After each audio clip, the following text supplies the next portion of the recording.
Pelajaran kita hampir di ujung dari satu seri pelajaran bertumbuh dalam hubungan dengan Tuhan, dan ini saatnya kita akan membahas mengenai bagaimana kita membagikan akan Dia, bagaimana kita membagikan akan kasih Tuhan.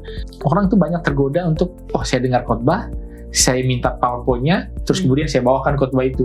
Itu bisa iya, bisa enggak, tapi kebanyakan nggak akan berakhir bagus. Kenapa? Karena kita nggak tahu apa yang dialami oleh si pemateri itu. Jadi tujuan dia memberikan makan adalah supaya mereka tahu bahwa ada kuasa dan bahwa mereka awalnya mau datang untuk mendapatkan berkat jasmani, tapi pada saat itu dikasih kesempatan untuk diberikan pekabaran. Ketika mereka sudah menolak, ya sudah, bukan berarti dibujuk lagi, dikasih lagi lebih banyak, enggak.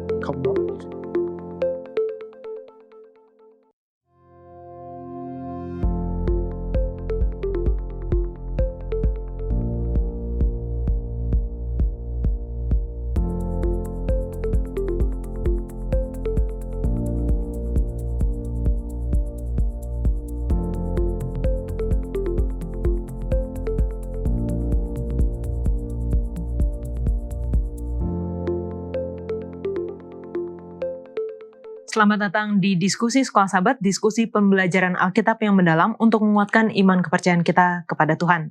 Senang sekali bisa terus menemani pemirsa sekalian di dalam pembelajaran Sekolah Sahabat kita, dari pelajaran ke pelajaran, di mana sepanjang triwulan kedua tahun 2026 ini, kita membahas satu topik, yaitu bertumbuh dalam hubungan dengan Allah. Dan terima kasih untuk teman-teman yang sudah hadir di studio, kita dapat berdiskusi bersama-sama, dan tentunya kami senang juga untuk dapat menyapa teman-teman sekalian yang telah menuliskan di kolom komentar YouTube channel Diskusi Sekolah Sahabat. Untuk yang pertama, boleh minta kesediaan dari Pendeta Wilson untuk membacakan. Baik, yang pertama ada dari Willis Sui. Amin, terima kasih penjelasannya, diskusi yang sangat indah. Salam dari Gereja SDA Ulun Dusun, Sandakan, Sabah. Berikutnya dari Pasongli Andreas. Terima kasih atas penjelasan pelajaran Sekolah Sahabat yang sangat membantu untuk mengerti. Salam dari Muara Lawa, Kutai Barat. Lalu yang ketiga dari Cecilia Juliana. Amin, makasih Pak Pendeta. Harus selalu ingat bahwa Tuhan itu ada. Inilah yang harus terus dilatih. Thank you Yola and team. Amin, puji Tuhan. Selanjutnya Ruth boleh bacakan? Ini dari Joni Disim, salam untuk kru HCI, kami akan terus mendengar pencerahan dari SS karena boleh memudahkan kami menambah pengertian firman Tuhan dengan lebih baik. Salam dari GMAHK Gosen Kota Marudu, Sabah. Sonya Tumomar, terima kasih untuk pelajaran Sekolah Sahabat ini. Baik, selanjutnya Arman. Datang dari Manalo, Washington. Amin, terima kasih untuk tim Hope Channel Indonesia atas penjelasan Sekolah Sahabat yang luar biasa. Salam dari Cirebon. Selanjutnya dari akun Yes Indonesia. Terima kasih tim Sekolah Sahabat yang solid meninggikan Kristus. Lalu yang terakhir dari Ibu Sarce France. Kami terus doakan pelayanan Hope Channel di Indonesia dan di seluruh dunia. Amin, puji Tuhan. Terima kasih untuk teman-teman yang telah menuliskan komentar, kesaksian, cerita bagaimana pelajaran Sekolah Sahabat ini dapat membantu di dalam pembelajaran baik secara pribadi, keluarga, dan juga di dalam jemaat. Dan kami senang juga untuk bisa membacakan atau menerima kesaksian-kesaksian lainnya. Silahkan tinggalkan di kolom komentar YouTube channel Diskusi Sekolah Sahabat. Dan karena ini sudah 2 pelajaran terakhir ya, sebelum kita masuk di dalam triwulan yang baru atau seri pelajaran yang baru, buku Sekolah Sahabat sudah bisa Anda pesan untuk triwulan yang baru, sehingga kalau misalnya Anda rindu untuk belajar bersama-sama dengan kami, namun sulit akses kepada buku ini. Karena kalau di gereja-gereja biasanya ini dibagikan memang baik itu dibeli ataupun secara cuma-cuma, namun diberikan di gereja. Tapi bagi saudara-saudara yang sulit akses kepada buku ini dan mau untuk belajar bersama-sama dengan kami, jangan ragu-ragu untuk hubungi nomor call center Hope Channel Indonesia. Katakan saya ingin memiliki buku Sekolah Sahabat. Kami bisa data terlebih dahulu sehingga kami bisa sediakan ketika bukunya sudah datang, kami dapat kirimkan ke alamat Anda masing-masing secara cuma-cuma di wilayah negara Indonesia. Pelajaran kita hampir di ujung dari satu seri pelajaran bertumbuh dalam hubungan dengan Tuhan. Sepanjang seri pelajaran ini sudah banyak yang kita pelajari, baik itu mulai dari doa, lalu bagaimana kita belajar Alkitab dan pentingnya firman itu di dalam kehidupan kerohanian kita, lalu bagaimana kita memiliki iman, dan bagaimana respon kita terhadap masalah atau pencobaan yang hadir di dalam kehidupan kita. Dan ini saatnya kita akan membahas mengenai bagaimana kita membagikan akan Dia, bagaimana kita membagikan akan kasih Tuhan, dan apa sebenarnya yang menjadi tanggung jawab kita, menjadi satu panggilan bagi kita, dan bagaimana caranya kita dapat membagikan Dia di dalam kehidupan kita. Di tengah hiruk-pikuk kehidupan dunia, ada satu pertanyaan yang sering terabaikan. Seberapa dekat hubungan kita dengan Tuhan? Mungkin kita sudah lama mengenalnya, atau baru saja memulai perjalanan iman. Namun, di setiap musim kehidupan, bertumbuh dalam hubungan yang bermakna dengan Allah adalah hal yang sangat penting. Ada saat di mana kita merasa jauh, gambaran tentangnya menjadi kabur. Berdoalah agar Ia memberikan kejelasan, pengharapan, dan arah.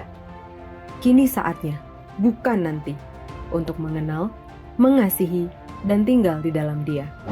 Karena hubungan ini memengaruhi segalanya, bahkan sampai pada masa depan kehidupan yang kekal. Perjalanan ini bukan perlombaan singkat, melainkan maraton iman. Kita bisa jatuh, tetapi selalu ada kesempatan untuk bangkit dan terus melangkah. Dan kita tidak berlari sendirian. Para pelari lain yang mengasihi Yesus dan firman-Nya juga berlari bersama kita. Yang terpenting, Yesus berjanji memberikan penolong untuk menyertai, menguatkan, menopang, dan tinggal di dalam kita. Untuk terus memandang kepada Yesus yang memimpin kita dalam iman dan yang membawa iman kita itu kepada kesempurnaan. Sementara belajar, mari berdoa agar Roh Kudus bekerja atas kita masing-masing secara pribadi dan sebagai gereja global untuk membawa kita lebih dekat kepada Allah seperti belum pernah sebelumnya. Sebab, sungguh, tidak ada yang lebih penting daripada terus bertumbuh dalam hubungan dengan Tuhan.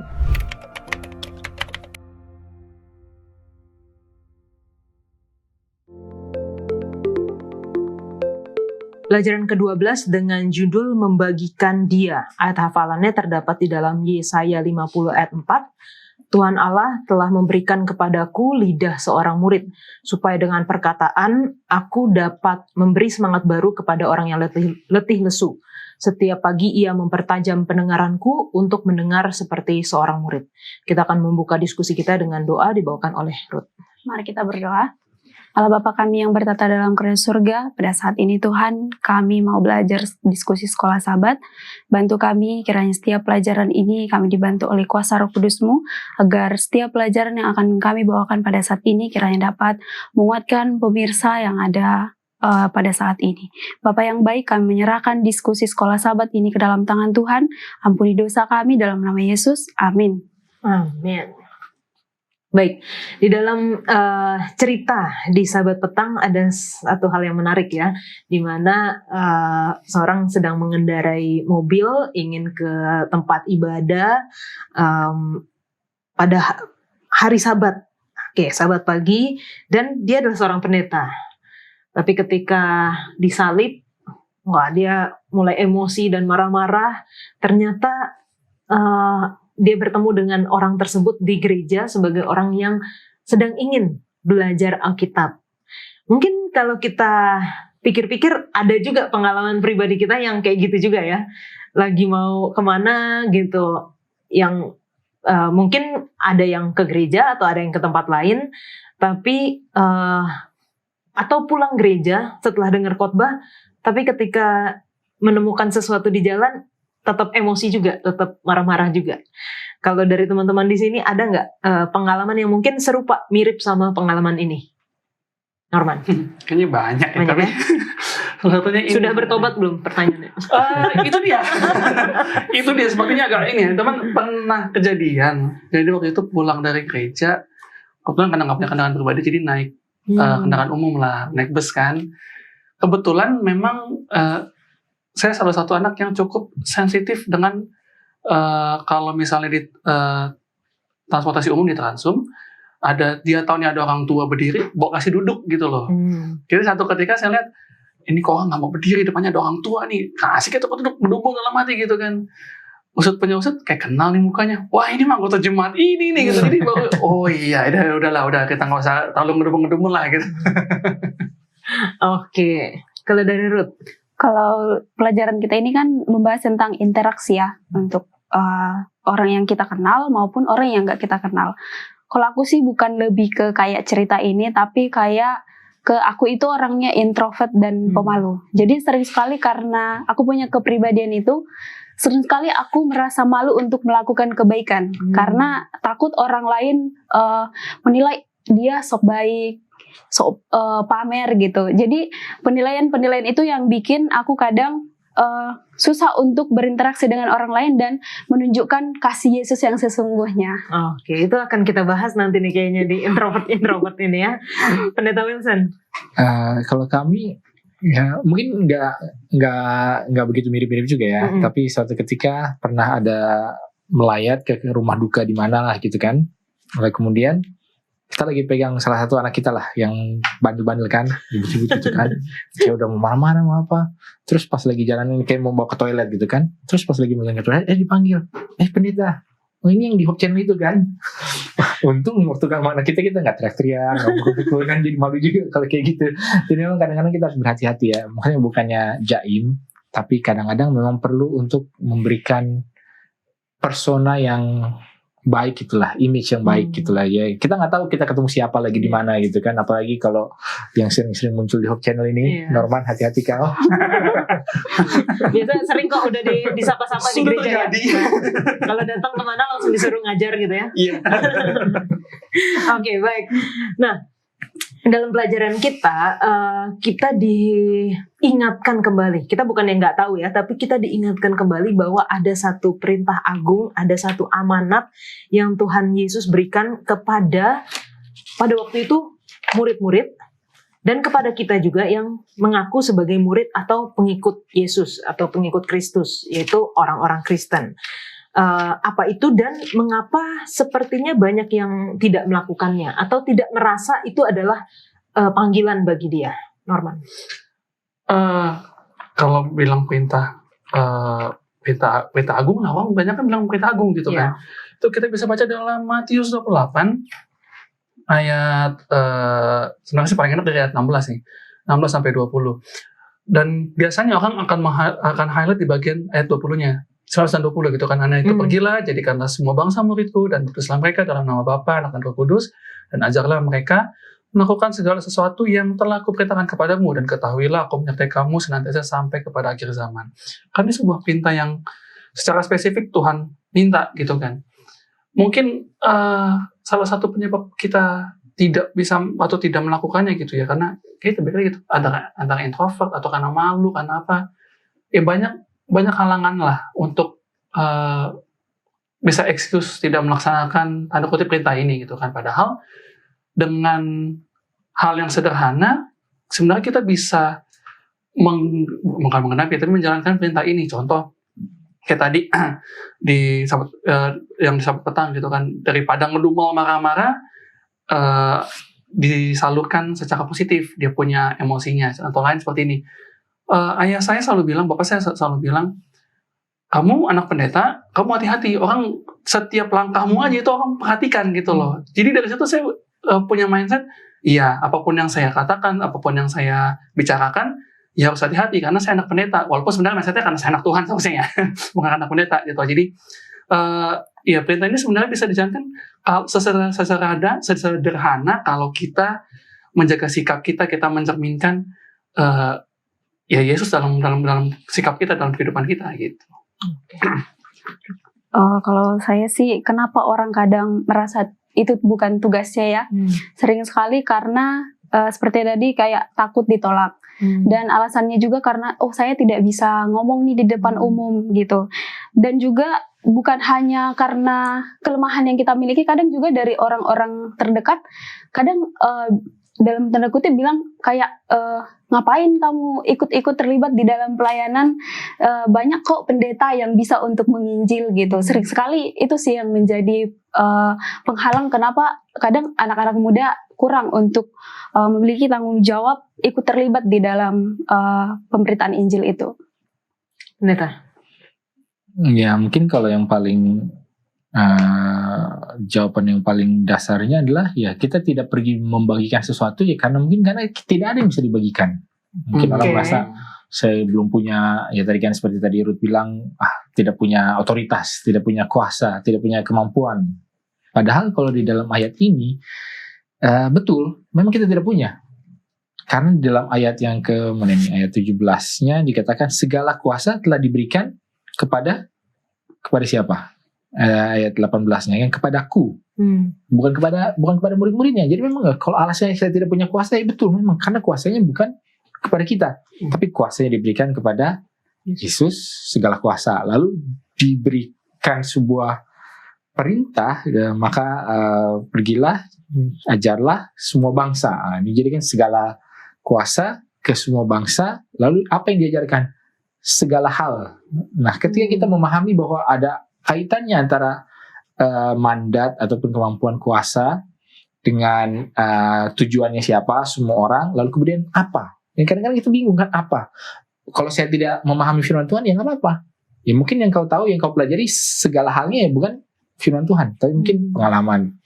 Kalau kita nggak punya firman Tuhan, nggak punya pengalaman, lalu apa? Mungkin ada kasih. Lalu apa kalau nggak punya pengalaman firman Tuhan, kasih apa mujizat gitu kan? Apa ada suatu hal. Karena kan dibilang segala hal yang sudah kamu pelajari, segala hal yang sudah kamu terima, ya apapun pasti setiap orang itu punya. Nah masalahnya kadang-kadang kita membatasi. Kalau menginjil berarti harus yang punya mandat. Lalu kemudian hanya kepada orang yang tidak mengenal Tuhan. Lalu kemudian hanya pengajaran doktrin Alkitab nubuatan. Nah, kalau kita membatasinya, maka kita ya akan konsep yang mungkin coba untuk diangkat dari pelajaran hari Minggu ini tentang semua. Ya, dan itulah yang kadang-kadang menjadi alasan yang kita jadikan alasan. Sebenarnya sih kalau saya rasa semua juga tahu, cuma berlindung di balik alasan ini aja itu yang menjadi sesuatu yang menghambat orang mau untuk bergerak keluar. Dan kalau merasa belum punya, ya berarti ya dia belum bisa menjadi seorang rasul atau orang yang dikirim. Tapi ya biarlah dia tetap menjadi seorang murid. Ya kalau kita tidak mau untuk mengajar, berarti kita harus mau untuk diajar. Nah, jadi nggak ada gitu, nggak ada yang cuma di tengah gitu, nggak ada yang tengah-tengah gitu. Oke, terima kasih pendeta. Nah, ini tadi sudah sempat diutarakan sama Ruth ya gitu, gimana dia sebagai seorang yang merasa dirinya introvert, pemalu, dan saya pun sebenarnya demikian gitu, walaupun kelihatannya kalau di TV kelihatannya ngomongnya lancar, tapi dalam interaksi sehari-hari saya lebih suka duduk di pojokan memperhatikan daripada harus berinteraksi mungkin dengan orang-orang baru.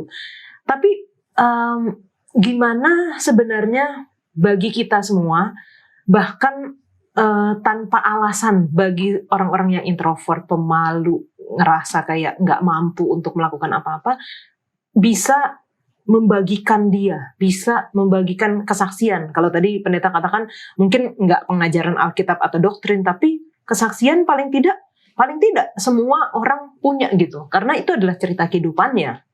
Dari Norman dulu. Dari yang ekstrovert dulu. Iya, tidak relate lagi. Karena ekstrovertnya soalnya. Nah, istrinya introvert nggak? Kebetulan. Iya, oke.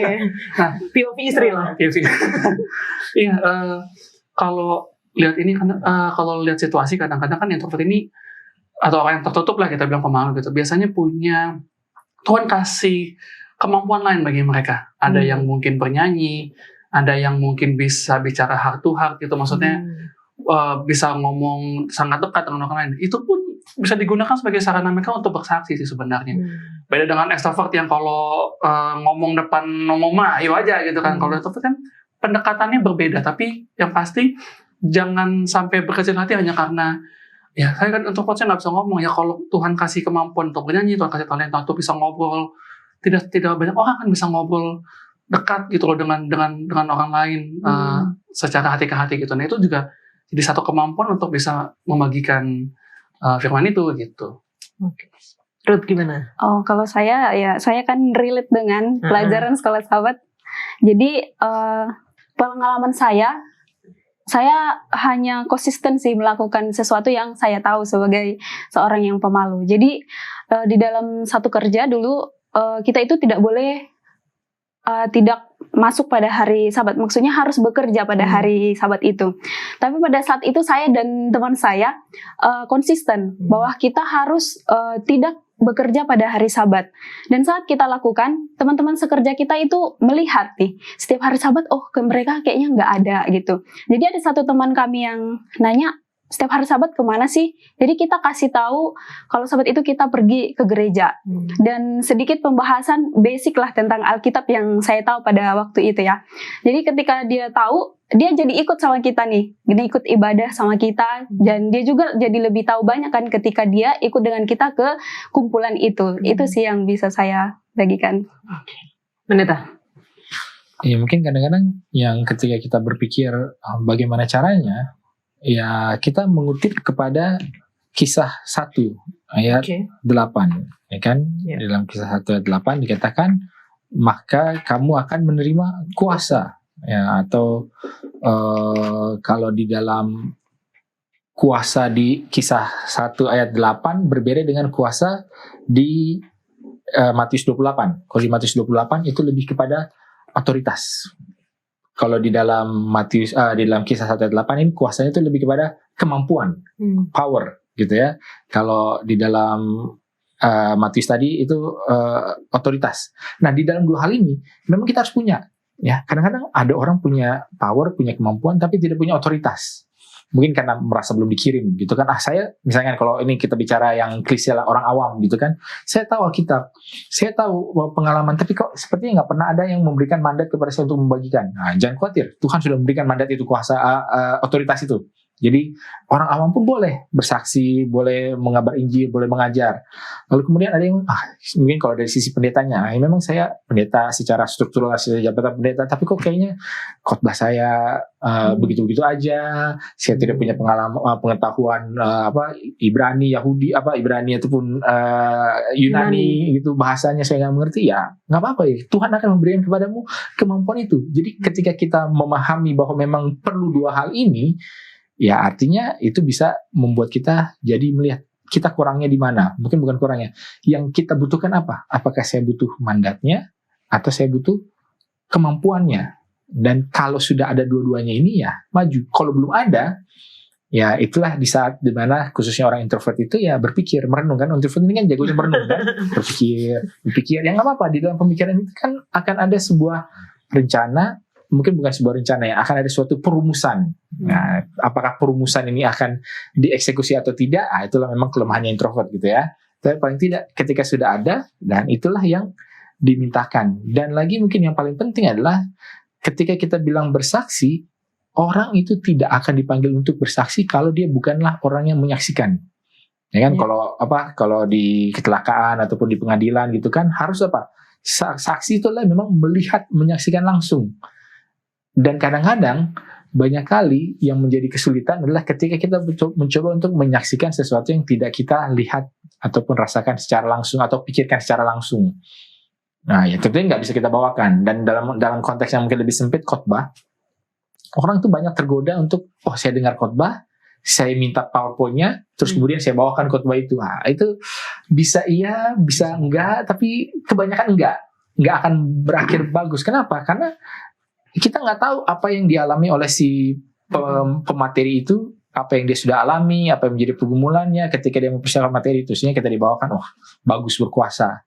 Pas kita dengar, kita suka, lalu kita mau bawakan. Nah, apakah kita sudah mengalami ini sendiri? Jadi bukan berarti nggak boleh ya, tapi kadang-kadang harus diadaptasi, harus jadi maksudnya kadang-kadang kita kan nggak punya bahan untuk dibagikan, sehingga kita dapat bahan, kita itu mau bagikan itu bagus, tapi tetap harus diinternalisasikan. Ini kata yang saya ulangin terus dari pelajaran-pelajaran kemarin ya, karena itu yang penting, karena itulah yang membuat kesaksian kita menjadi hidup dan bersemangat, Dan ketika kita bicara, kita tidak merasa sebagai seorang imposter syndrome gitu loh. Saya membagikan firman Tuhan, kasih Tuhan. Saya ada pengalaman pernah jadi penerjemah.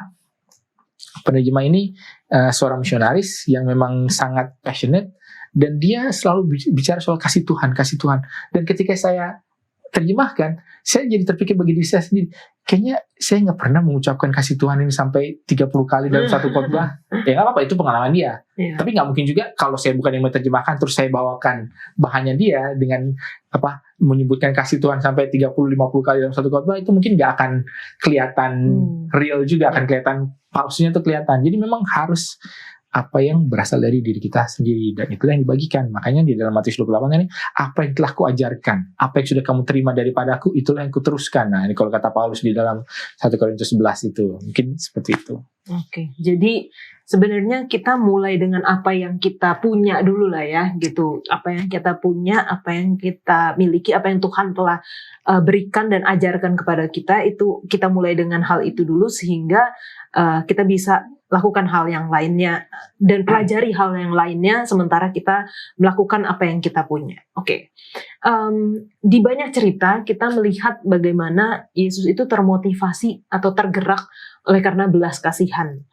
Bagaimana supaya kita pun memiliki belas kasihan dan kasih Allah ini? Norman. Susah ya. Pertanyaan sulit karena gini loh, tidak semua, bahkan saya sendiri pun tidak terlalu mengerti sebenarnya belas kasih Tuhan itu seperti apa gitu loh. Bukan karena bentuknya abstrak, enggak, tapi susahnya gitu, susah sekali untuk punya belas kasih seperti Tuhan gitu loh. Aku mau ambil contoh gini. Kadang-kadang kita melihat pengamen atau orang yang minta-minta di pinggir jalan, tegaklah hati kita untuk memberikan sesuatu gitu kan. Tapi ngeliat berita, wah ternyata ada yang nungguin di belakang mereka nih. Ini beda, sehingga kita mau kasih yang kedua kali nggak jadi tergerak lagi. Iya, tidak, karena kita tahu nih ada orang di belakangnya gitu kan. Setelah kita cari tahu, oh ternyata memang dia butuh sekali nih sebenarnya nih. Nah, jadi untuk punya belas kasih ini emang sangat-sangat sulit. Kadang kita masih menilai apa untung dan ruginya. Apa yang kalau gue kasih A, apa yang gue dapetin? Kalau saya kasih secara cuma-cuma, saya dapatnya apa? Nah kan ini yang sulit ya kalau kita udah mulai hitung-hitungan gitu kan. Jadi langkah awal, menurut aku pribadi, langkah awal untuk punya belas kasih sama seperti Tuhan ya tidak hitung-hitungan sih. Kalau mau kasih, tidak perlu mengharapkan hal baik terjadi dalam kehidupan kita, karena kita diajarkan Tuhan ya udah kasih. Apa yang mereka perlukan, kasih. Kalau langkah awalnya sih, yang setahu aku sih lebih isi dulu sih diri kita dengan kasih Yesus, seperti belajar firman-Nya, mengenal karakter Yesus itu, sehingga kita bisa lewat mengenal Dia, kita bisa membagikan kasih itu kepada orang lain di sekitar kita. Oke. Pendeta. Ya mungkin ini mirip-mirip juga dengan mengasihi dan bersaksi itu sebenarnya sangat mirip. Ya, kita hanya bisa mengasihi kalau kita sendiri sudah mengalami kasih itu, ya kan, sama kayak bersaksi kan. Karena kalau kita tidak pernah mengalami kasih, ya kita juga nggak tahu bagaimana mengasihi. Dan ini Alkitabiah ya. Alkitab mengatakan ya kita mengasihi Allah karena ya lebih dulu mengasihi kita, satu. Dan kemudian ayat-ayat lain mengatakan, kisah-kisah lain mengatakan, orang yang dia ampuni banyak akan mengasihi banyak, orang dia ampuni sedikit mengasihi sedikit. Jadi kalau kita merasa bahwa kasih kita itu mengasihi orang lain ya, itu cuma sedikit, artinya antara kita belum merasakan, belum menyadari, atau memang belum menerima. Ya nggak apa-apa, ini sebagai introvert itu kan bisa kita proses. Wah, kalau saya belum merasakan, ya tolonglah supaya saya merasa, supaya saya dibukakan bahwa ternyata banyak.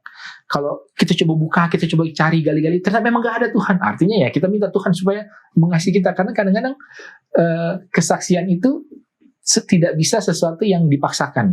Kayak kan contohnya kan kalau setiap datang ke gereja kan, siapa yang mau bersaksi atas kebaikan Tuhan hari ini, ditungguin, gak ada yang maju. Artinya memang satu minggu itu gak ada sesuatu yang terjadi. Tapi coba kalau ada sesuatu yang terjadi tanpa diminta pun, akan kita yang maju ke depan gitu kan. Dan kadang-kadang, dan memang kita juga jangan juga terlalu jemu-jemu untuk meminta. Jadi makanya mungkin bagus juga setiap sebelum kita ke gereja, ataupun kalau kita sudah mengantisipasi nanti akan ya ada waktu ibadah, Tuhan berikanlah saya sebuah cerita supaya saya bisa ceritakan. Kalau nggak ada, apa yang mau saya ceritakan? Masa saya coba bilang ya bersyukur sudah diberikan kesehatan, masih hidup, walaupun itu juga suatu hal yang luar biasa ya. Jangan kita meremehkan berkat ketidakadaan kejadian. Karena lebih bagus nggak ada kejadian daripada ada kejadian. Tapi ya itulah. Jadi memang kita harus ya merasakan, meminta supaya itu yang bisa kita berikan. Oke. Dan kita juga tadi ya minta untuk diberikan kepekaan gitu. Karena kalau bagi saya sih semua orang telah diberikan kasih Tuhan gitu. Hanya bagaimana kita bisa lebih peka aja akan apa yang sebenarnya Tuhan mau ajarkan kepada kita lewat kasih Tuhan itu yang Tuhan telah berikan kepada kita. Jangan kemana-mana, kita kembali setelah yang satu ini.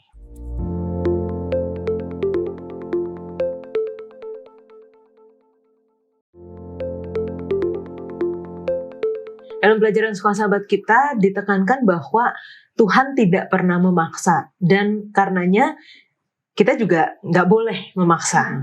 Nah, karena kita tidak boleh memaksa seseorang untuk menerima Allah atau kebenaran Alkitabnya, bagaimana caranya kita bisa menyeimbangkan nih antara melakukan tugas untuk membagikan Kristus dengan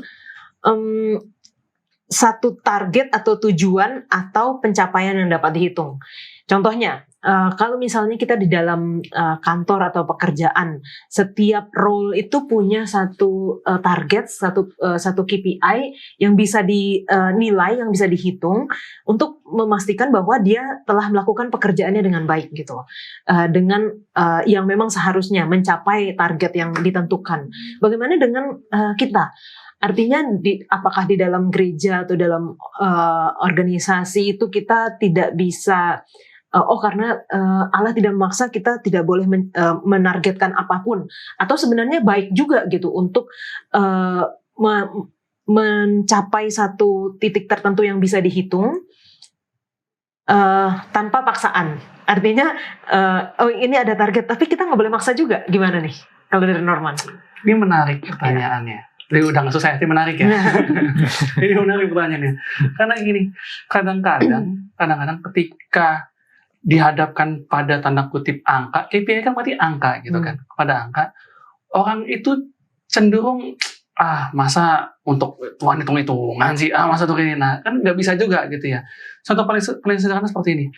Di gereja biasanya, apalagi sekarang ya, zaman sekarang gereja itu sudah punya akun media sosial, akun YouTube gitu kan. Nah, sesekali untuk menargetkan, pokoknya kalau kita rilis video di YouTube, kita punya target 100 penonton, ya nggak masalah sebenarnya. Karena kan kita mau ini dibagikan. Kalaupun belum tercapai, jadikan itu sebuah motivasi bahwa berarti kita harus mengabarkan ini lebih kencang lagi nih, gimana caranya, apa yang harus dilakukan. Jadi satu motivasi untuk bisa mengabarkan lebih banyak lagi, lebih baik lagi, dan untuk bertumbuh. Jadi KPI-nya, tanda kutip, atau angkanya, tanda kutip, itu tidak dilihat sebagai sesuatu hal yang menakutkan, tapi dilihat sebagai motivasi untuk bisa jadi pecutan ke depannya. Tapi jangan juga sampai karena angka ini terpaku orang-orang gitu, kayak pokoknya kalau udah segini, ya udahlah, selesai kerjaannya. Atau kalau target kita di YouTube sudah tercapai 100 penonton, ya udah, habis itu masih lanjutnya, ya enggak juga. Tuhan kan mau kita berkembang. Tuhan tuh mau kita mengabarkan ini seluas-luasnya. Jadi memang mesti bijaksana, mesti bisa mengatur. Makanya saya suka banget dengan dulu ada kan yang populer tuh ya, gelang WWJD, What Would Jesus Do? Pikirkan, kalau Yesus ada sekarang, kira-kira apa yang akan dilakukan? Apakah Yesus akan terpaku dengan angka ini lalu setelah itu puas, atau jadikan sesuatu hal yang lebih baik lagi ke depannya? Kalau di tempat kerja kan biasanya memang harus ada target.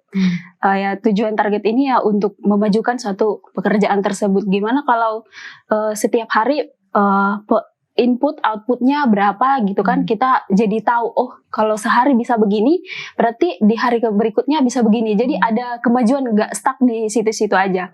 Jadi sebenarnya target itu bagus seperti yang dibilang Bang Norman tadi, untuk memotivasi kita. Tapi yang jadi masalah adalah gimana kalau kita hanya fokus ke angka, tetapi tidak fokus kepada kualitas. Fokus ke angka terus, tapi kualitasnya nol gitu kan. Jadi harus diseimbangkan, angka boleh, tetapi kualitas juga harus ada. Oke.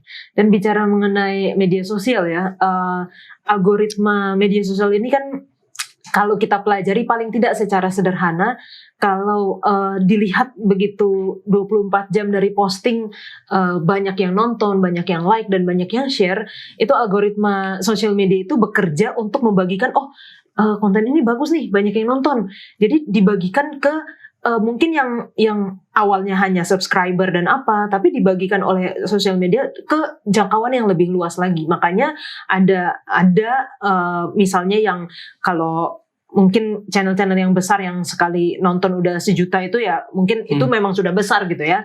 Tapi ada tiba-tiba channel yang satu videonya misalnya viral gitu.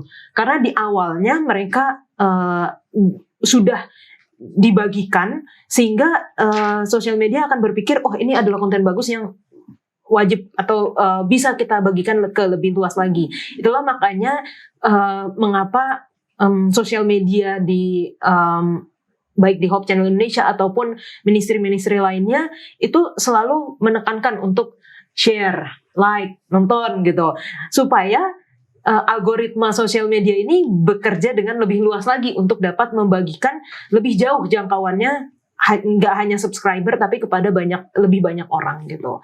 Nah, balik lagi nih soal target nih pendeta. Sebagai pendeta pasti ada targetnya gitu ya, dan banyak juga yang mengeluh gitu soal target. Kenapa sih harus ditargetin, atau bahkan menggunakan cara-cara yang harusnya tidak digunakan hanya untuk mencapai target itu. Tapi menurut pendeta gimana? Ya, kalau bilang target ataupun keinginan sama, jangankan kita, setan pun juga ada target, ya kan? Yesus mengatakan di dalam mana nih tadi ayatnya tadi kita bilang Lukas 22 ayat 31. Dikatakan, Simon, lihat iblis telah menuntut untuk menampi kamu seperti gandum. Wah, jadi setan itu menargetkan orang spesifik. Simon ini mau gue ambil dengan cara apapun. Jadi kan ada targetnya ya. Ini belum bicara jumlah ya, tapi paling nggak ada target spesifik. Lalu kemudian apakah Yesus juga nggak punya target ataupun keinginan ataupun ada hal yang ingin dia capai? Ada juga. Kalau kita lihat di dalam ayatnya di dalam Matius 23:37 dikatakan, Yerusalem, Yerusalem, engkaulah yang begini.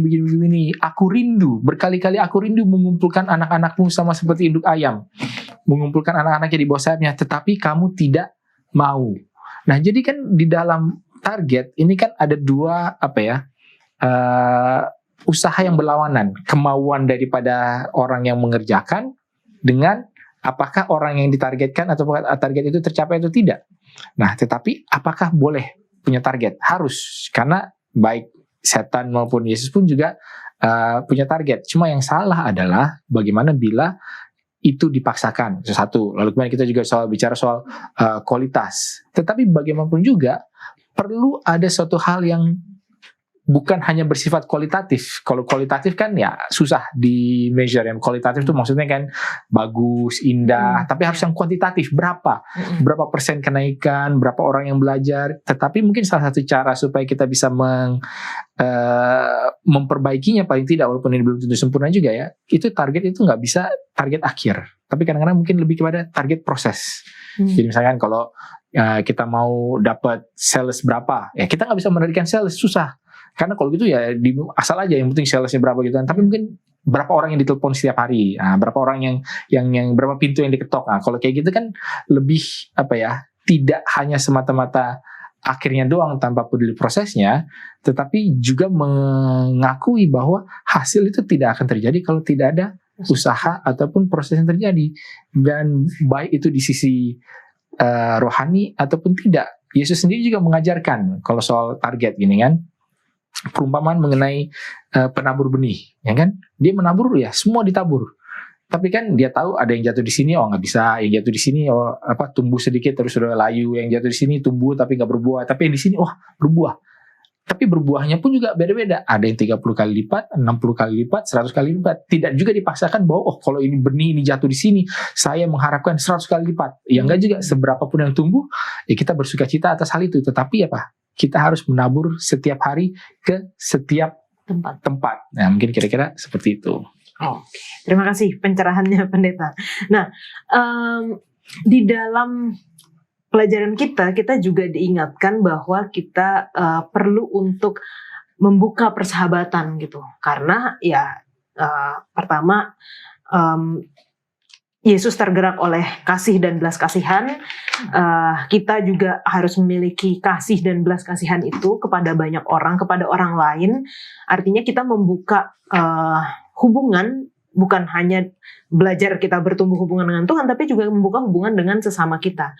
Salah nggak sih kalau misalnya kita membuka persahabatan dengan orang lain, tapi kesannya tuh kayak ada keinginan atau kerinduan untuk bisa membagikan tentang Kristus kepada dia? Norman? Kayak ini ya, ada udang di balik bakwan. Iya. Enggak, bakwan saya nggak pakai udang. Iya, sebenarnya sih nggak salah, karena menurut pribadi pun, kalau melihat pengalaman Yesus pun, dia selalu membuka persahabatan kepada siapa saja, dan dia tahu tujuannya gitu loh.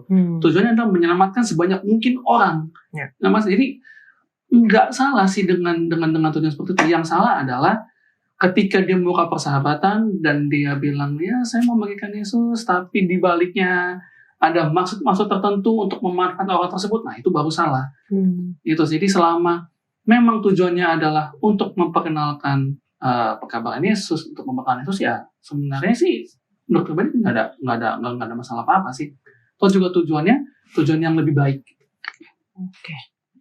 Jawaban saya juga sama sih, asal niatnya tulus untuk bersahabat itu tidak menjadi masalah. Yang masalah itu ketika kita sudah mendekati mereka, bersahabat dengan mereka, lalu mereka mau terus kita tinggalin mereka, di situ yang salah. Itu seperti udang di balik batu ya, gitulah. Oke.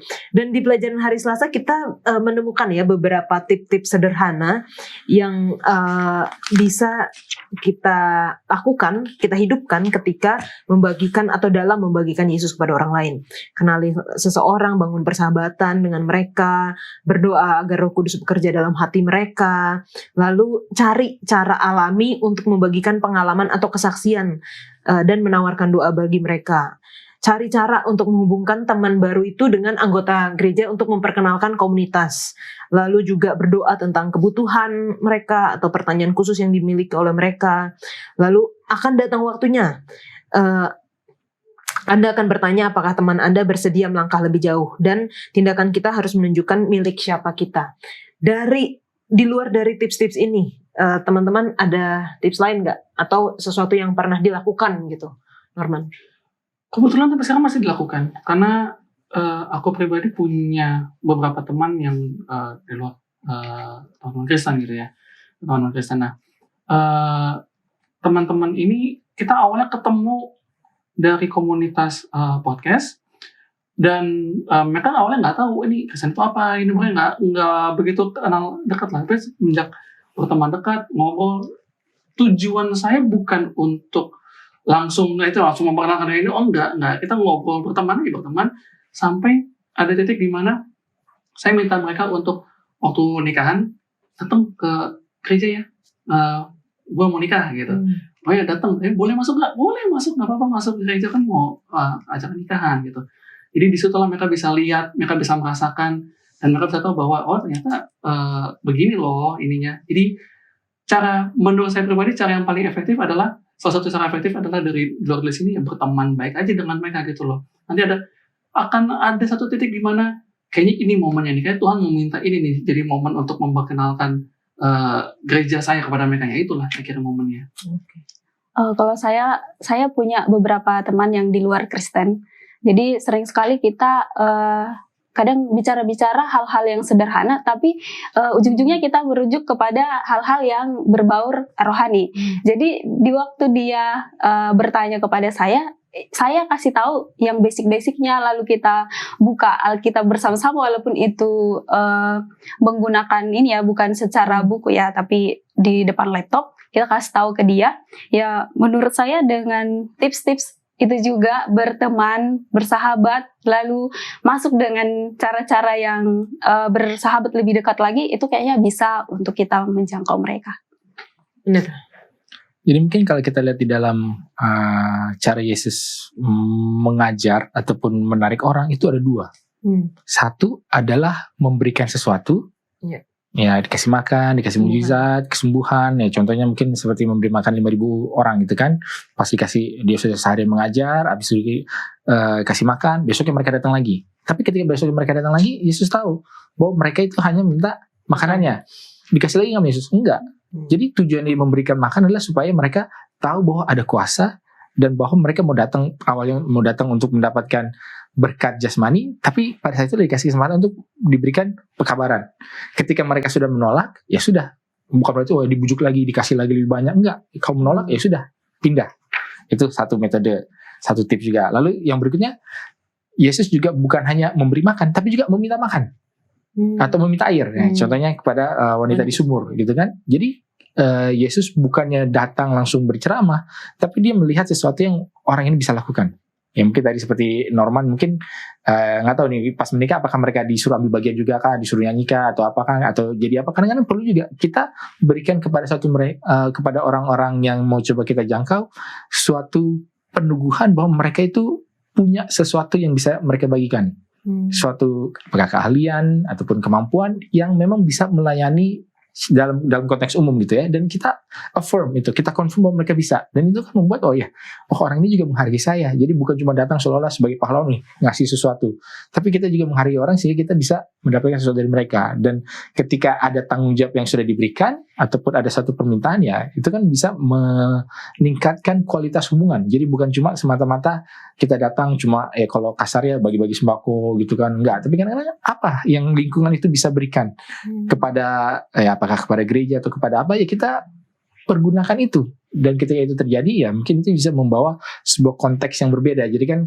kalau konteksnya bukan sebagai yang memberi tapi sebagai yang menerima, ya mungkin orang itu juga lebih punya lebih tidak terlalu defensif, karena dia merasa dialah yang punya power di dalam interaksi ini, dan itu bisa menetralisir barriers ataupun hambatan-hambatannya. Jadi mungkin itu salah satu cara yang baik juga supaya kita tidak terlalu sombong-sombong amat ketika kita mau menjangkau orang itu. Saya yang punya ini, saya yang punya itu, kamu membutuhkan sesuatu dari saya. Enggak, kita juga butuh sesuatu dari dia, dan itu nggak apa-apa ketika kita gunakan itu sebagai jalan masuk. Oke, dan itu memang benar-benar cara Tuhan Yesus juga ya untuk kepada wanita Samaria. Jadi itu satu tips yang baik di luar dari apa yang sudah kita pelajari di pelajaran kita hari Selasa. Teman-teman jangan kemana-mana, kita lanjutkan setelah yang satu ini.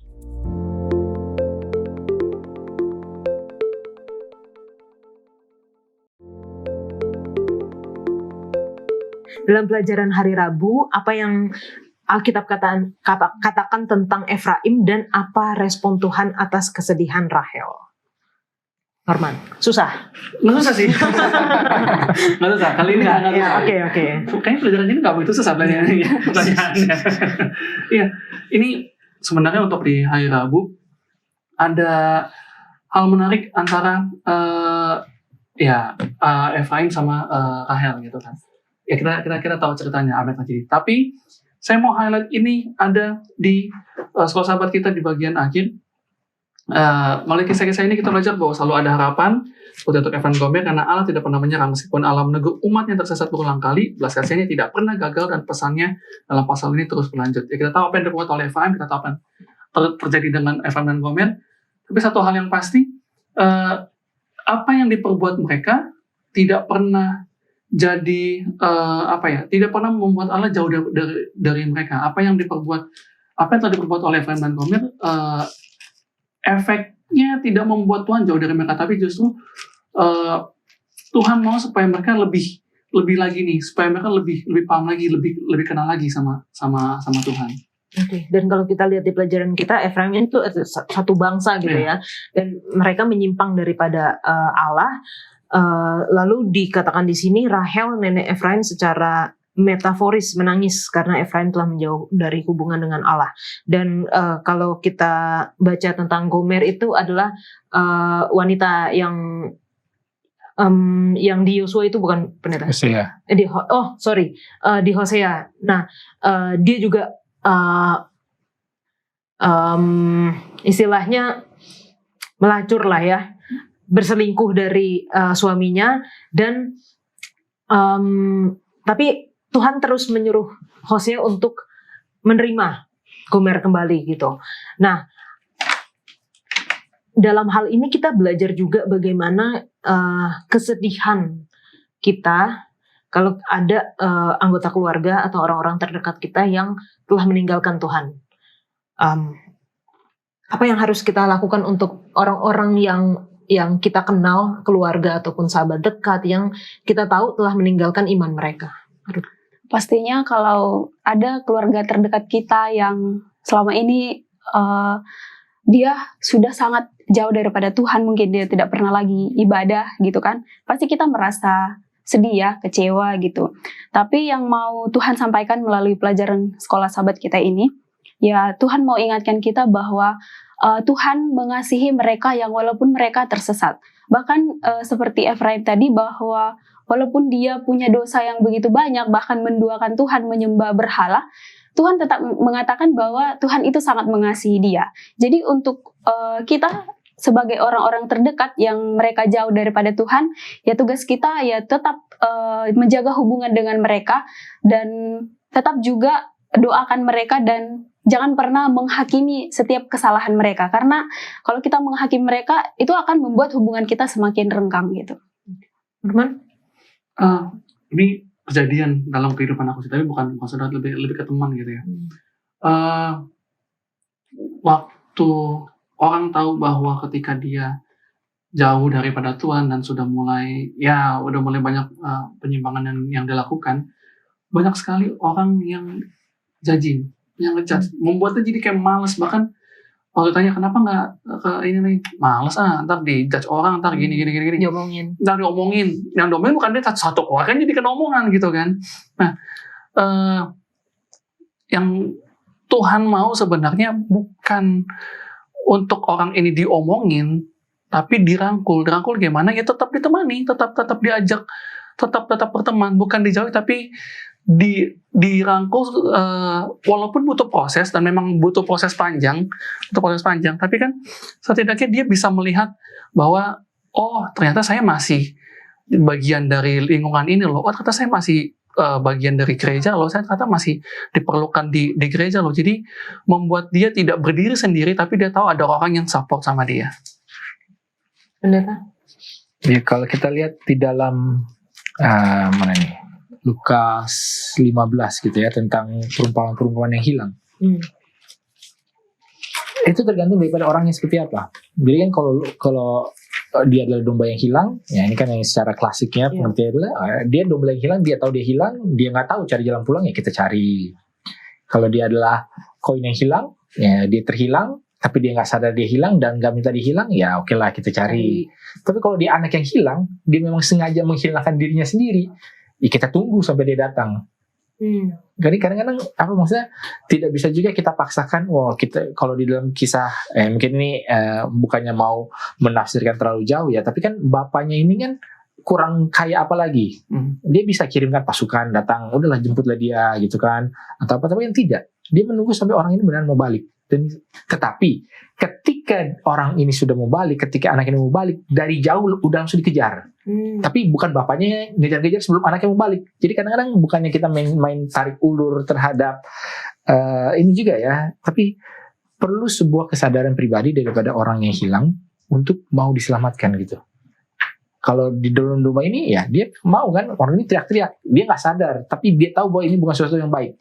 Makanya kita boleh secara proaktif. Tapi kalau ada orang yang memang masih belum mau, tapi kita terus kayak paksakan, nanti mereka jadi kayak nggak suka, tertarik, terpaksa, cuma luarnya aja iya, pada dalamnya belum enggak. Jadi memang ini perlu sebuah hikmat juga untuk bisa mengkategorikan, mengklasifikasikan orang yang mau kita jangkau ini di bagian yang mana. Seberapa proaktif kita harus terhadap orang ini dan seberapa kita harus membiarkan ia mempunyai, bukan supaya kena azab ya, tapi maksudnya supaya bisa menyadari apa sih sebenarnya yang dia butuhkan.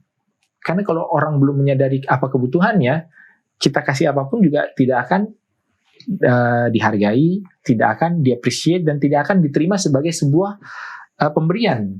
Nah, dan kadang-kadang itulah yang perlu terjadi. Dan memang yang susahnya adalah membedakan yang mana. Jangan-jangan dia sebenarnya udah teriak-teriak, tapi kita enggak lah, dia masih anak yang hilang. Padahal dia udah teriak-teriak sebagai domba gitu, udah mau mati deh itu. Belum lah dia. Jadi memang butuh hikmat juga itu terhadap hal itu ya. Tapi paling tidak secara filosofisnya kita harus bisa memahami, dan kita mungkin butuh hikmat, berdoa kepada Tuhan supaya tahu kepada orang yang seperti apa kita harus bertindak seperti apa. Karena tidak bisa semua orang itu dipukul rata. Oh ini percaya kepada semua orang ini seperti ini. Apapun yang kamu lakukan, oh aku mengasihimu, aku walaupun kamu seperti apa. Kalau orang bilang kan seperti landak yang berduri, aku akan tetap datang memelukmu karena kita adalah saudara, kita adalah teman. Ya nggak begitu juga. Gitu. Jadi tergantung situasi kebutuhan dan tentunya butuh hikmat untuk itu. Oke. Ini jadi menimbulkan satu pertanyaan yang lain ya. Bagaimana sebenarnya kita menghidupkan kehidupan yang penuh kasih kepada orang-orang yang telah menyimpang dari jalan Tuhan. Walaupun tadi tiap individu akan berbeda-beda gitu. Tapi seperti apa sih contohnya kepada keluarga atau kepada teman-teman dekat atau sahabat kita yang kita tahu mereka sudah berada di dalam kebenaran, sudah tahu kebenaran, tapi memilih untuk keluar dari kebenaran gitu. Apakah kita tetap menghormati pilihan-pilihan mereka yang walaupun bertentangan dengan prinsip Alkitab, atau tetap menjalin hubungan yang akrab walaupun mereka hidup dalam kesalahan? Norman? Iya, pertanyaan ini menjadi menarik karena secara tertulis mudah, prakteknya susah sekali. Susah sekali. Kita, kalau saya pribadi sendiri,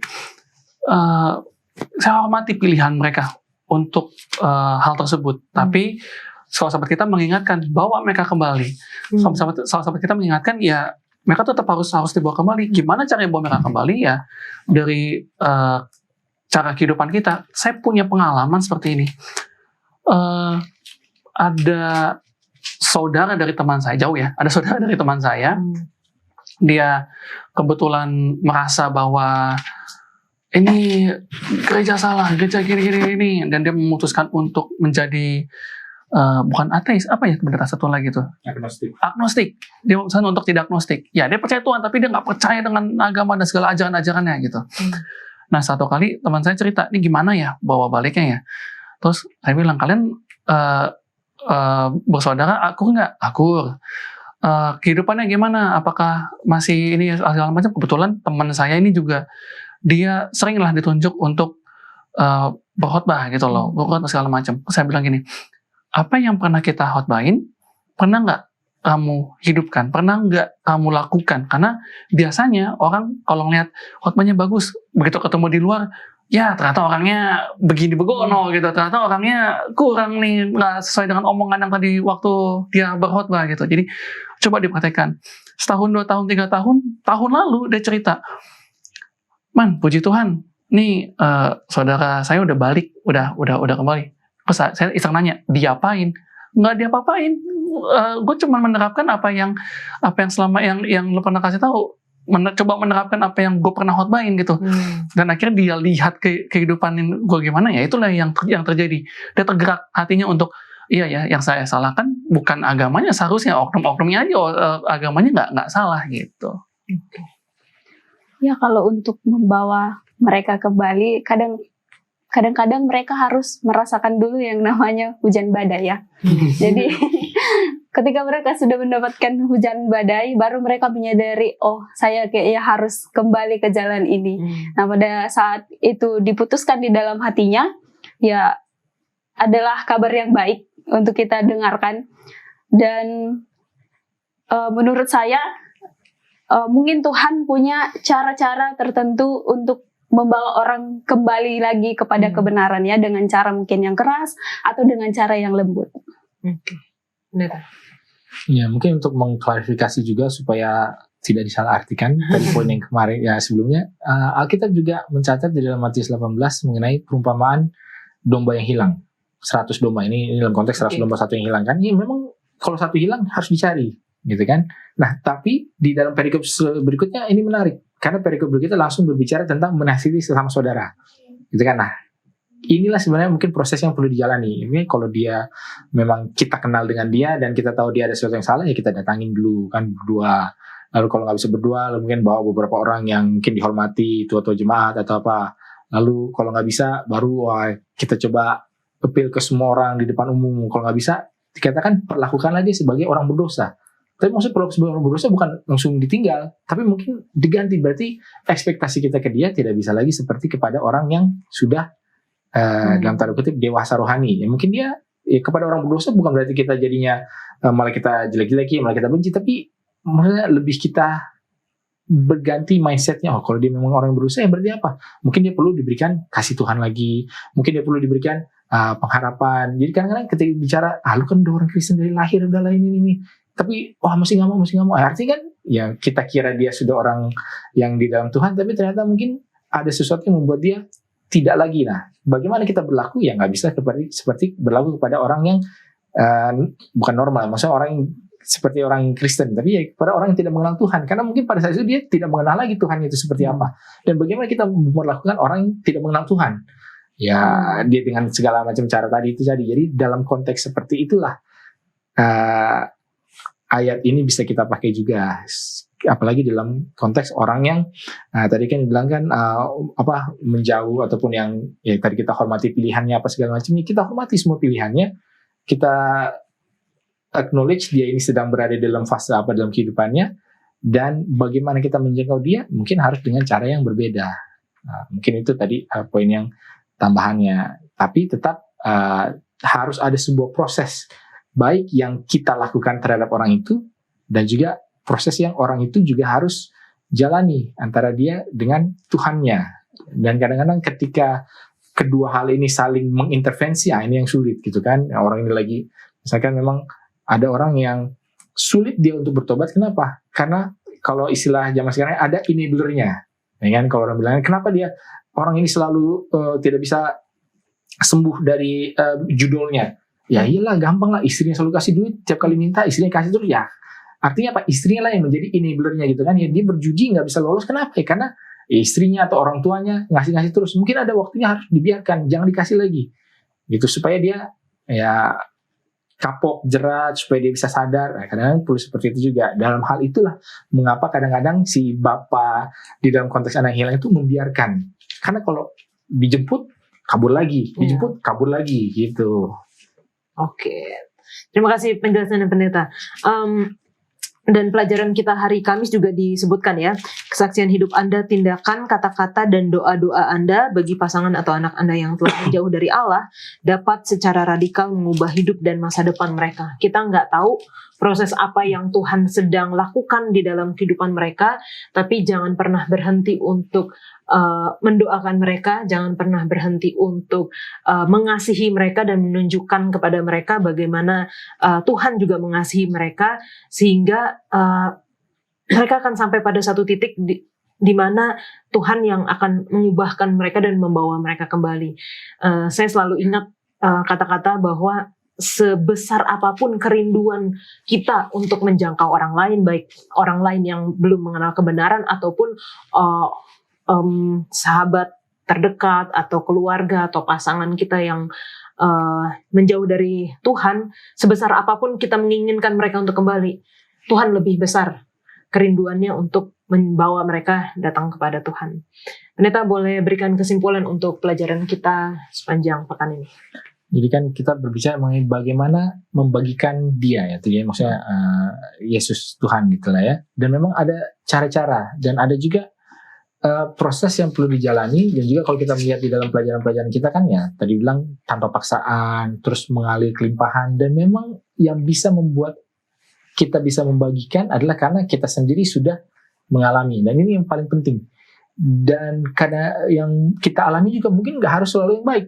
Ada orang yang bisa dijangkau ketika mendengar kesaksian daripada orang yang memang sudah pernah kabur-kabur juga. Mungkin kalau dia cuma mendengar kisah yang dari kecil di gereja, anak pendeta, lalu baik-baik terus, baik terus, ya mungkin dia nggak relate gitu kan.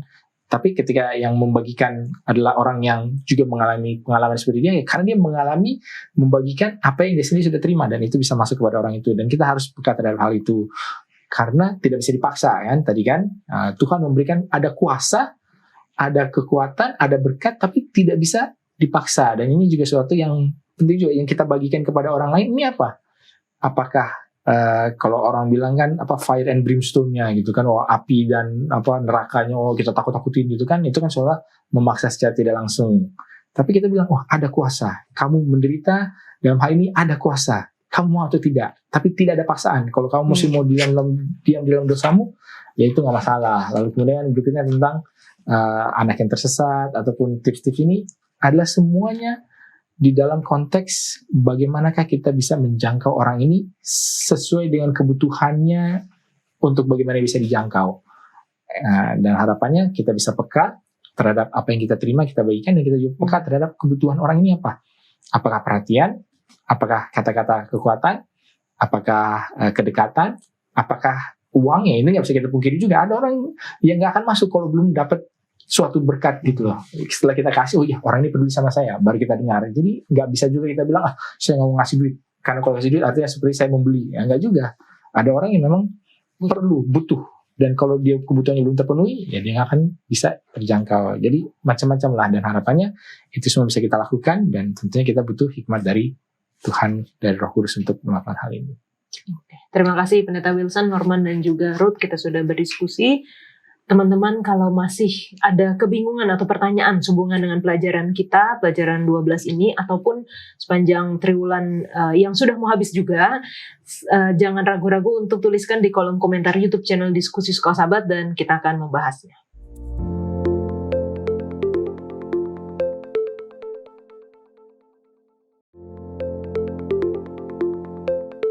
Saat ini kita masuk ke dalam sesi tanya jawab bersama dengan Pendeta Beni Tambunan. Shalom Pendeta. Shalom. Terima kasih Pendeta untuk waktunya sudah mau menyempatkan untuk menjawab pertanyaan dari teman-teman yang telah menuliskan di kolom komentar YouTube channel Diskusi Sekolah Sahabat.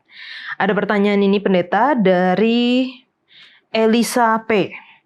Jika kita berdoa untuk dijauhkan dari pencobaan, apakah artinya iman kita kurang kuat? Gimana Pendeta? Iya, Saudara. Elisa lihatnya dari mana ya? Bahwa kita itu berdoa tentunya selain kita bersyukur kepada Tuhan, kita juga minta pertolongan dan sebagainya. Tapi bukan berarti bahwa iman kita nggak kuat untuk itu. Bukan berarti demikian. Kita itu berdoa kepada Tuhan karena kita yakin Tuhan itu Allah kita, Tuhan itu pelindung kita, Tuhan itu penyelamat kita, Tuhan itu akan memberikan yang terbaik kepada kehidupan kita.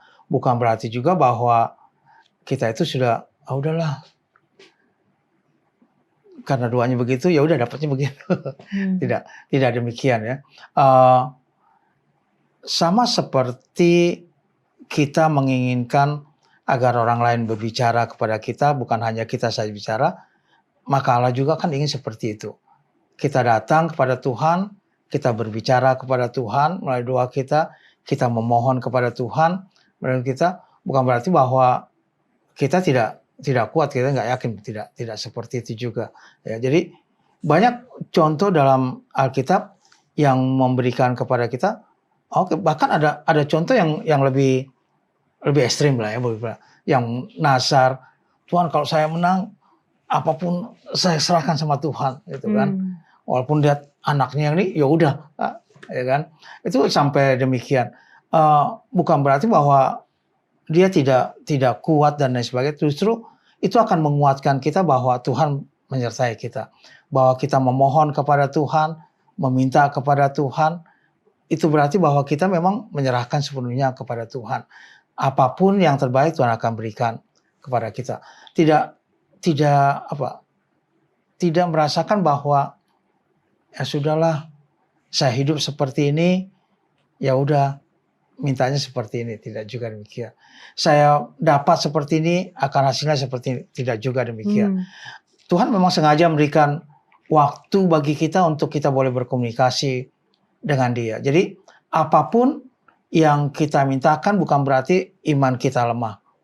Bukan berarti bahwa kita ini kurang iman sehingga harus berdoa minta seperti itu. Tidak berarti demikian. Bahwa itu berarti bahwa sebenarnya itu berarti bahwa kita ini meyakin bahwa Tuhanlah yang memberikan segala sesuatunya. Tuhan akan berikan yang terbaik juga kepada kita. Jadi tidak perlu takut kita untuk datang kepada Tuhan dalam permohonan kita, dalam doa-doa kita, atau apapun yang kita maksudkan untuk memuji, memuliakan Tuhan, sama segala sesuatunya yang kita ingin ucapkan pada Tuhan, ya mari kita datang pada Tuhan. Jangan ragu untuk selalu memuji Tuhan. Banyak orang yang hanya meminta saja atau memohon saja, tanpa datang untuk memuji, bersyukur kepada Tuhan atas berkat-berkat Tuhan. Jadi baik berkat maupun pencobaan yang ada, mari kita datang pada Tuhan untuk bersyukur segala sesuatunya ya. Kan mengucap syukurlah dalam segala. Tanpa kita melihat waktu dan lain sebagainya, maka kita harus lebih dikuatkan dengan kita memohon pada Tuhan, dengan kita berdoa kepada Tuhan, dengan kita menyerahkan pada Tuhan. Ini bukti bahwa saya berserah sepenuhnya pada Tuhan lah. Ya, bagaimana Tuhan jalani, saya sudah serahkan dalam doa, maka ikutin saja jawaban daripada doa yang Tuhan akan berikan pada kita. Seperti di doa Bapa kami ya pendeta ya, jangan bawa kami ke dalam pencobaan, lepaskanlah kami daripada yang jahat. Jadi memang kalaupun kita meminta untuk dilepaskan dari pencobaan, bukan berarti iman kita tidak kuat. Kita tidak kuat. Terima kasih pendeta untuk penjelasannya. Satu pertanyaan lagi dari Iren Winata. Shalom, mau tanya, berkaca dari cerita Ayub, bagaimana kita tahu masalah yang kita hadapi karena ulah setan atau karena dosa kita? Apa bisa benar-benar terjadi tuduhan teman-teman Ayub, kita ditimpa penderitaan karena bersalah kepada Tuhan? Iya, manusia itu kan begitu melihat, mengukur segala sesuatunya itu dengan segi manusia kita ya, manusia kita. Itu sih, coba dulu kamu begini, ya. Atau ada bahkan mungkin ada seorang katakan, wah saya kalau punya uang 1/10 uang Ayub, mungkin saya akan hidup. Kayaknya kita tahu bahwa Ayub itu kan orang terkaya pada zamannya di tempatnya dengan segala sesuatu kekayaannya yang hilang lenyap dalam waktu yang singkat, dan bukan hanya dia, juga keluarganya hilang lenyap, teman-temannya juga menjauh semuanya. Tapi kan kita harus melihat bahwa Ayub itu selalu mengatakan bahwa masa kita mau yang senangnya aja sih? Masa kita nggak mau sih yang susah, yang Tuhan biarkan kesusahan datang kemudian kita meninggalkan Tuhan? Masa kita mau kalau senang kita datang pada Tuhan, kalau susah kita mengutuki Tuhan atau menjauh daripada Tuhan? Kan tidak demikian. Jadi iman kita itu, saya sering katakan begini, kita bermain dengan iman gitu loh. Kita bermain dengan iman kita bermain dengan kepercayaan kita. Kita bermain dengan kepercayaan kita. Semakin datang pencobaan itu, semakin kita menyerahkan pada Tuhan. Mari kita lihat jalan Tuhan. Mari kita lihat kelepasan yang Tuhan berikan. Jadi tekanan pencobaan yang datang kepada kita itu tidak melebihi kekuatan kita. Ayub dalam segala sesuatunya bahwa dia melakukan yang terbaik yang bisa dia lakukan pada waktu itu tanpa melihat bahwa ini dari Tuhan, maka saya akan mengutuki Tuhan dan sebagainya. Kita tahu bahwa Tuhan tidak memberikan segala sesuatu seperti itu. Sekali lagi, setan yang selalu gayanya itu kan dikit-dikit gitu ya. Mirip, tapi lama-lama ya kita tambah jauh. Ya. Kalau kita mempelajari bagaimana setan bekerja kan selalu begitu ya. Dia coba mirip, yang akhirnya kita menjauh. Kita tidak perlu takut bahwa pencobaan ataupun penderitaan yang datang kepada kita itu sebenarnya membuat kita itu harus lebih teguh. Ya. Kalau kita nggak ada penderitaan kan bagaimana kita tahu bahwa iman kita kuat? Ya. Kalau nggak ada yang godain kita untuk segala sesuatu, ya ini bagaimana kita tahu? Ya. Kalau pertandingan untuk olahraga atau lainnya kan mesti ada pertandingan, baru tahu, oh saya kurangnya di sini. Oh saya kurangnya begini, itu loh. Kalaupun menang, oh kelebihan saya di sini. Ikannya. Jadi semakin kita bertanding dalam pertandingan iman, semakin kita melihat banyak kekurangan kita, ada juga kelebihan kita. Mari kita perkuat dengan kelebihan kita, kekurangan kita pun kita minta supaya Tuhan memberikan kekuatan. Pencobaan kita datang itu membuat kita kuat, itu loh. Jadi angin yang datang itu membuat kita kuat. Sekali lagi pencobaan itu tidak harus kesusahan ya. Kesuksesan juga bisa jadi pencobaan. Bisa jadi pencobaan dikasih semuanya dulu, ya kan. Dikasih semuanya baru nanti wah, ya dia kita meninggalkan Tuhan. Ayub kan dikasih semua Tuhan berikan, tapi dia malah tambah setia kepada Tuhan. Tuhan lepas untuk setan ambil semuanya juga, dia tetap setia. Jadi maupun ada berkat yang banyak, maupun dia dalam penderitaan nggak ada berkat apapun, dia tetap setia kepada Tuhan. Jadi kuncinya bahwa mari kita setia kepada Tuhan. Mari kita berserah sepenuhnya pada Tuhan. Ikutin aja jalan Tuhan. Ya, ikuti jalan Tuhan. Walaupun kita mungkin tahu, ya ini dari Tuhan apa bukan ya? Ini dari Tuhan atau bukan dari Tuhan. Mari kita lihat kalau itu memang membawa kita lebih dekat pada Tuhan, maka Tuhan membiarkan kita untuk lebih setia kepadanya. Tapi kalau itu lebih jauh dan jauh lagi, kita yakinlah bahwa setan memang menginginkan hal seperti itu dalam kehidupan kita. Terima kasih Pendeta untuk penjelasannya. Kiranya ini dapat menjawab bagi teman-teman semua. Dan kalau misalnya masih ada pertanyaan lanjutan atau pertanyaan lainnya sehubungan dengan pelajaran sekolah sahabat kita sepanjang triwulan ini, yaitu membangun hubungan dengan Tuhan, silahkan tinggalkan di kolom komentar YouTube channel Diskusi Sekolah Sahabat dan kita akan membahasnya. Kita kembali ke studio.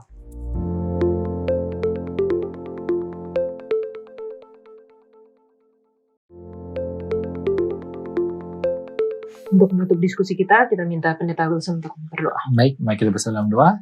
Ya Tuhan, Allah Bapa kami dalam kerajaan surga, kami bersyukur ya Tuhan, biar pelajaran diskusi kami pada saat ini mengenai bagaimana kami boleh membagikan kabar kebenaran Injil ini, boleh menjadi sesuatu yang berguna, boleh mengingatkan kami akan berkat yang sudah kami terima, sehingga itu boleh menjadi motivasi ketika kami akan membagikan kepada orang lain, dan itu boleh menjadi berkat yang boleh menguatkan dan bukan hanya sekedar memaksa ya Tuhan. Saya juga dengan seluruh pemirsa dimanapun dan kapanpun yang menyaksikan, bila Engkau juga memberikan hikmat kebijaksanaan, kekuatan, dan juga tentunya kasih karunia yang besar yang mereka butuhkan. Dan kami semua butuhkan. Dengan menjadi harapan kami semua, dalam Yesus kami berdoa. Amin. Amin. Terima kasih Pendeta, terima kasih Norman, terima kasih Ruth sudah berdiskusi, dan kiranya melalui apa yang kita telah pelajari, kita dapat lebih peka lagi untuk merasakan kasih Allah yang Tuhan telah berikan kepada kita, dan hidup kita dipenuhi oleh firman-Nya sehingga kita akan memiliki satu kerinduan yang besar untuk dapat mengasihi dan membagikan Kristus kepada orang-orang di sekitar kita. Kita akan belajar di episode selanjutnya. Tuhan Yesus memberkati.